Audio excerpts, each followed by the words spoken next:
back, everyone. I am so excited for this week because this week we get to actually cover what I covered in the newsletter just a week or two ago for those who also receive our monthly newsletter, and that is looking at Social Security income differently.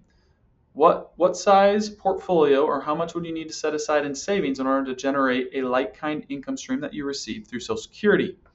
And if you didn't read the newsletter, you can find that on our website. Go to VanHolzenFinancialAdvisors.com and you go to the resource library, and under the resource library, you will find it there.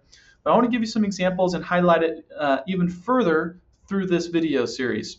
So for those receiving SSI, who have kids on SSI, your income stream is about $1,183 per month in California.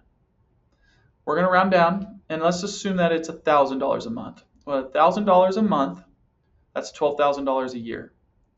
Well, if we were to flip that on its head and say, how much would you need to have in savings or in a CD earning at today's interest rates of 5% to generate that $12,000?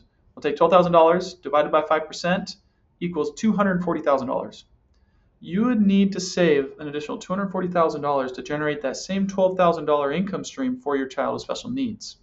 Really significant. So when you're saying, how do I make sure I prepare them for the future so that they have means, cash flow to provide for their daily living situation, look at it this way, right? That's $240,000 you don't need to set aside because it's already being generated for you. Oh, and it's inflation protected.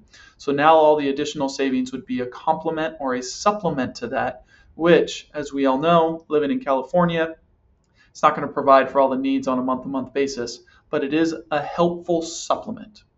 Well, now what about retirement benefits? When we're looking at Social Security for your retirement years, well, you can start collecting between 62 or 70 years old. And a lot of people say, hey, well, I want to start collecting it right away at 62 because it's going to take some time before, if I wait until 70, it'll take a long time before the break even. True. But the truth is, it doesn't matter if you collect it at 62, 65, 68, 70, the break even at all ages between 78 and 82 years old. Doesn't matter. 70, 78, and 82 years old. Now, let's look at it from a portfolio perspective, what the mathematical difference is. So if you started collecting at 62, let's say your benefits are $2,000 a month. Well, $2,000 a month is $24,000 a year. $24,000 a year divided by 5% is like having a $480,000 portfolio earning 5%. That's awesome. That's $480,000 you didn't need to set aside to generate that $24,000 income stream. Impactful. Well, if you waited till age 70, you would get 77% more income per month than you would at 62. Well, if you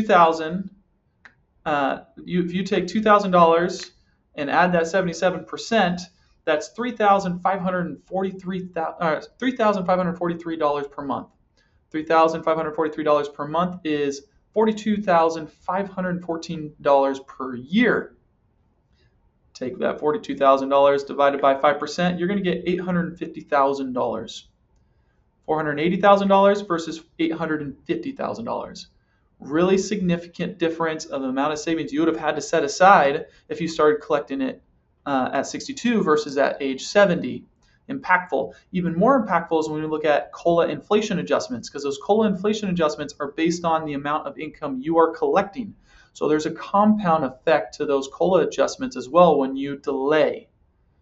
So when you are thinking about retirement and you're saying, when do I start collecting? The longer you wait, the bigger the like kind portfolio that you would have in your hands when you're measuring, hey, how much do I need to set aside for retirement? What about when you're getting into your 80s and 90s? Because we have a lot of medical breakthroughs coming through, so it's highly likely all of us are going to live much longer than what our forefathers have or our parents have in the past.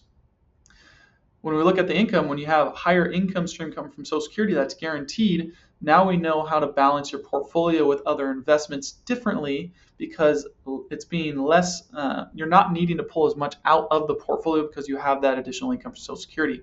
There's a lot of components tied to this. It also may mean that you could leave additional money to your child with special needs, right? Because when you don't need to pull as much out of the portfolio, you can have more growth opportunities in the portfolio, and the more growth opportunities is leaving more money for your child. All of this needs to come in play when you're looking at Social Security benefits, and this is just one way to look at it differently and how it may benefit you in your retirement years, but also for your child with special needs as they look to obtain Social Security for their own lifetime as well, if they are unable to work full time or earn sufficient income. My name is Rhett Beal. This is the Ask Advisor series. Make sure to send in your questions because we want to answer your questions that are relevant to you, and I'll see you next week. Bye.